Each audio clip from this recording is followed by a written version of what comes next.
లోకి షాకింగ్ విషయాలు వస్తున్నాయి. ఓ ట్రక్లో డ్రోన్స్ తీసుకొచ్చి దాడులు చేసింది యుక్రెయిన్. చివరి డ్రోన్ టేక్ ఆఫ్ అయిన సెకండ్లలోనే పేలిపోయింది ట్రక్ అంటే అర్థం చేసుకోవచ్చు ఎంత ప్రీ ప్లాన్డ్ గా ఇక్కడ ప్లాన్ చేసుకుంది యుక్రెయిన్ అనేది. ఒక్కసారి ఆ విజువల్స్ మీరు చూడొచ్చు. ఇదిగో ఇదిగో అదే అదే అదే ఆ విజువల్ మీరు చూడొచ్చు. అక్కడ ఒక ట్రక్ తీసుకొచ్చి పెట్టింది. ఆ ట్రక్ నుంచి డ్రోన్స్ ని ఒకటి తర్వాత ఒకటి రిలీజ్ చేసింది యుక్రెయిన్. ఎవరి మీదకి? రష్యా మీదకి మీరు చూడొచ్చు ఆ విజువల్ని. అవి అదిగో ఆ ట్రక్ మీరు చూస్తున్నారు కదా దూరం నుంచి. అదిగో ఆ ట్రక్లోని ఆ డ్రోన్స్ని తీసుకొచ్చి అక్కడి నుంచి రిలీజ్ చేసింది. ఆ రిలీజ్ చేసిన తర్వాత రష్యా అధికారులు అక్కడికి చేరుకునే ప్రయత్నం చేస్తారు. దూరం నుంచి మీరు చూస్తే ఆ విజువల్ చూస్తే మీకు అర్థమవుతుంది. దూరం నుంచి ఎందుకంటే పిక్సెల్ అవుట్ అవుతుంది. మీరు చూస్తే కనుక కాదు ఆ విజువల్ చూడండి. పైన ఇద్దరు వ్యక్తులు ఉన్నారు. ఒకదాని తర్వాత ఒకటి డ్రోన్స్ని రిలీజ్ చేస్తూ ఉంటారు. ఆ ఎక్స్క్లూజివ్ విజువల్స్ మీరు చూస్తున్నారు ఆర్టీవీ స్క్రీన్ మీద. చివరి డ్రోన్ టేక్ ఆఫ్ కాగానే ఏం జరుగుతుందో మీరు చూస్తే మీరే షాక్ అవుతారు. ఎవరైనా హోల్డర్ అంటే అలాగే హోల్డర్ అయ్యే ప్రయత్నం చేయండి. ఎందుకంటే ఆఖరి విజువల్ మీకు షాకింగ్గా అనిపిస్తుంది. ముందే చెప్తున్నాను, these are the disturbing visuals, viewer description is advised.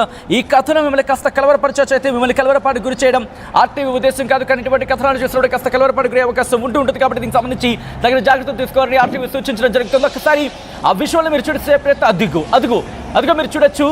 అక్కడ అంతకన్నా ముందు these are the disturbing visuals, viewer description is advised. అంతకన్నా ముందు విజువల్ మీరు చూస్తే కనుక ఒక్కసారి ఆ ఫస్ట్ విజువల్ ఫుల్ ఫ్రేమ్కి వెళ్దాం. ఆ తర్వాత దీనికి వచ్చే ప్రయత్నం చేద్దాం. ఒకసారి ఫస్ట్ విజువల్ ఫుల్ ఫ్రేమ్కి వెళ్దాం. ఆ విజువల్ని చూద్దాం.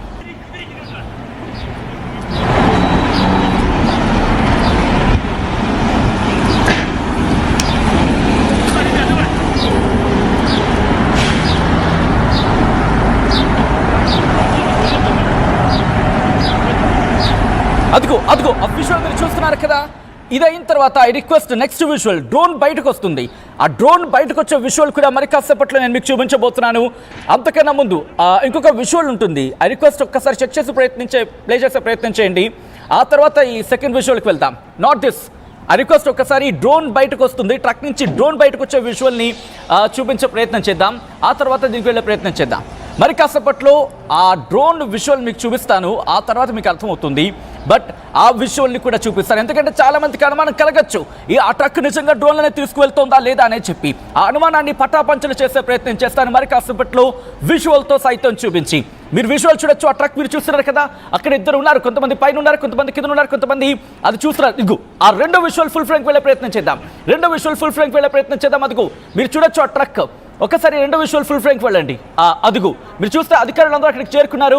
ఒక వ్యక్తి అదుగు లోపలికి వెళ్తాడు. బయట ఉన్న బ్లూ కలర్ షర్ట్లో మనకు కనిపిస్తున్నాడు కదా, బ్లూ కలర్. ఆ తర్వాత లోపలికి వెళ్ళగానే ఆ ట్రక్ పేలిపోయింది. అదుగు సెల్ఫ్ డిస్ట్రక్టివ్ అంటే లోపలికి ఒక వ్యక్తి వెళ్ళగానే ఈ సమాచారం, దాంట్లో ఉన్న సమాచారం ఎవరికి పొక్కకుండా బయటకు వెళ్లకుండా జాగ్రత్తగా తానంతర తాను కానీ ఒక విధంగా చెప్పాలంటే ఆత్మాహుతి సంబంధించిన అంటూ ఉంటాం కదా, అంటే తమకు తాముగా అవి పేలిపోతాయి. అక్కడున్న ఆ సిస్టమ్ అంతటిని కూడా ధ్వంసం చేసేస్తాయి. అటువంటి ఒక సిస్టమ్ ఆ ట్రక్. అంటే అక్కడ ట్రక్ తీసుకొచ్చి పెట్టారు, డ్రోన్స్ని రిలీజ్ చేశారు, డ్రోన్లతో దాడులకు పాల్పడ్డారు, డ్రోన్లతో అక్కడ వైమానిక స్థావరాలకు సంబంధించి వాటిని పేల్చేశారు, విమానాలని పేల్చేశారు, యుద్ధ విమానాన్ని. ఆ తర్వాత ఈ ట్రక్ నుంచి ఆపరేట్ చేశారు. ప్రస్తుతం ఈ విజువల్కి సంబంధించి ప్రస్తుతం తీవ్రమైన చర్చ జరుగుతోంది. ఎందుకంటే ఇదిగో ఈ విజువల్ ద్వారాని ఇక్కడి నుంచి అధికారులు లోపలికి వెళ్తున్న విజువల్స్ మీరు చూడొచ్చు. లోపల చెక్ చేస్తున్నారు ఏం జరుగుతుందంటూ లోపలికి వెళ్ళారు. ఈ క్రమంలోని మరికొద్ది సేపట్లోనే దానికి సంబంధించిన ఇన్ఫర్మేషన్ తెలుసుకుందాం అనుకునే లోపే అది పేలిపోయింది. తనంతర తానుగా పూర్తిగా పేలిపోయింది. అదిగో లోపలికి వెళ్ళాడు కదా వ్యక్తి, బయట ఉన్న వ్యక్తి మీరు చూడొచ్చు. లోపలికి వెళ్తాడు, వెంటనే ధడేల్ మన పేలిపోయింది. అదిగో అది పేలిపోయింది. ఆ పేలిపోయిన తర్వాత లోపల ఉన్న వ్యక్తి కూడా విగత జీవిగా మారిపోయాడు. ఆ విజువల్ కూడా ఆర్టీవీ దగ్గర ఉంది. ఒక్కసారి ఇక్కడ ఆ విజువల్ని మీరు చూడండి.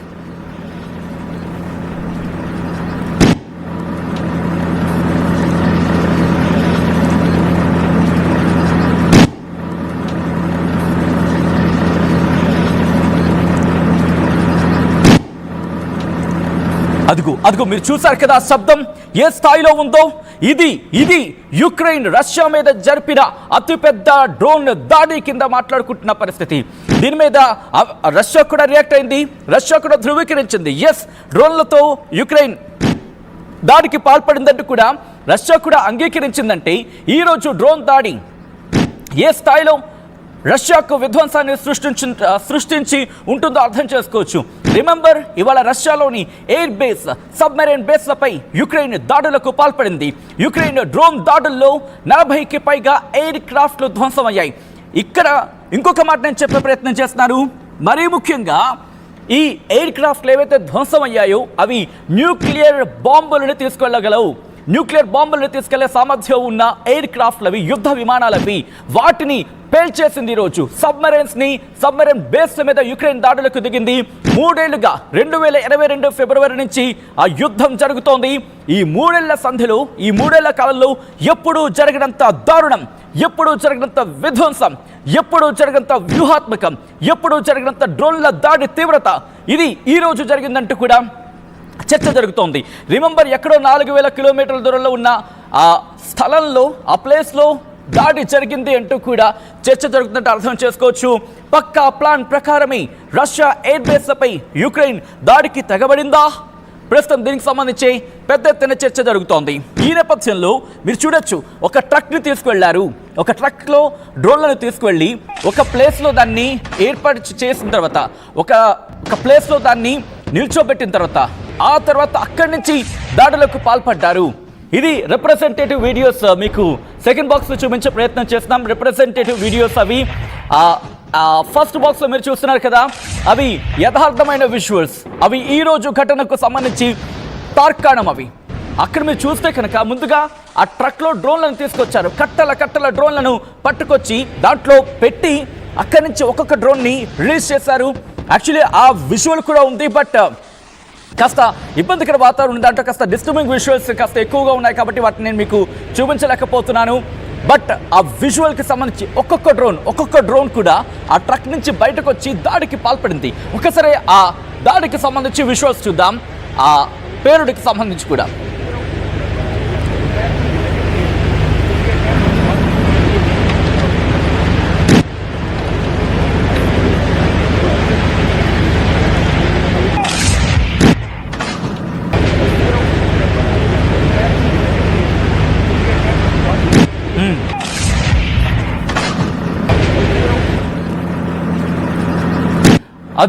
అదుగు వ్యూహాత్మకం యుక్రెయిన్ వ్యూహాత్మక దాడి. ఈరోజు రష్యా చరిత్రలోని రష్యా మరిచిపోలేని దెబ్బగా అభివర్ణించుకుంటోంది యుక్రెయిన్. ఎందుకంటే ఏకంగా 40 మరి ముఖ్యంగా ఆ వైమానిక స్థావరాల మీద దాడి చేసినప్పుడు 40 యుద్ధ విమానాలను పేల్చేసింది, యుద్ధ విమానాలను లేపేసింది. మరి ముఖ్యంగా అవి న్యూక్లియర్ బాంబులను మోసుకు వెళ్ళగల యుద్ధ విమానాలు. రిమెంబర్, అంత శక్తితో టార్గెట్ చేయగలిగిందంటే ఏం చేస్తుందో తెలుసా? ఆ లాంచ్ ప్యాడ్స్ని ఉపయోగించలేదు, లాంచ్ ప్యాడ్స్ కింద ఒక ట్రక్ను ఉపయోగించుకుందంటూ కూడా చర్చ జరుగుతోంది.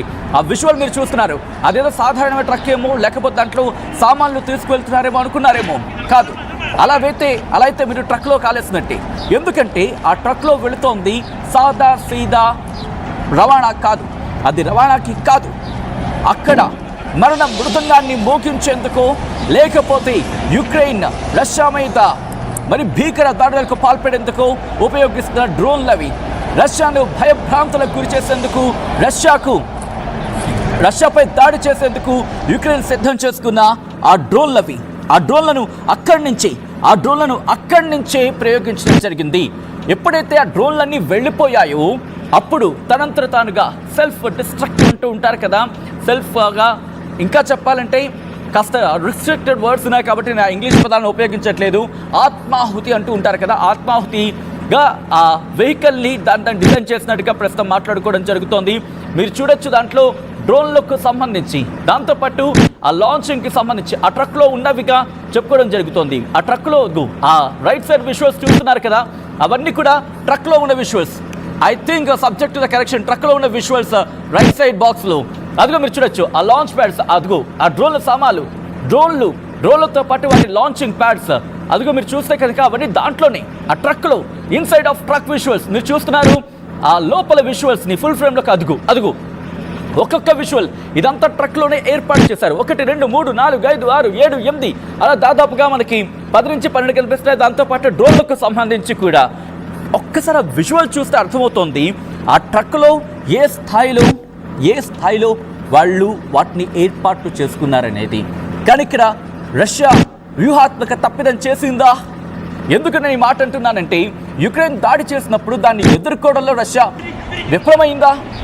మరీ ముఖ్యంగా దాన్ని ఏమంటారు, గగనతల రక్షణ వ్యవస్థ, ఎయిర్ డిఫెన్స్ సిస్టమ్ పూర్తిగా వైఫల్యం చెందిందా అనే క్వశ్చన్ మార్క్ ఇక్కడ రైజ్ అవుతోంది. ఎందుకంటే రష్యా రిమెంబర్ ఎప్పుడు చాలా అలర్ట్గా ఉంటుంది. మరీ ముఖ్యంగా యుక్రెయిన్కి సంబంధించి డ్రోన్ల దాడి నేపథ్యంలో ఇప్పుడు రష్యా ఎందుకు వాళ్ళ ఎయిర్ డిఫెన్స్ సిస్టమ్ని నమ్ముకోలేదు? ఎయిర్ డిఫెన్స్ సిస్టమ్ ఎందుకు ఇప్పుడు ఫెయిల్ అయ్యింది? ప్రస్తుతం దీనికి సంబంధించి పూర్తి స్థాయిలో చర్చ జరుగుతోంది. ఒకసారి ఆ విజువల్ని ఫుల్ ఫ్రేమ్లో చూద్దాం ఆ దాడికి సంబంధించి.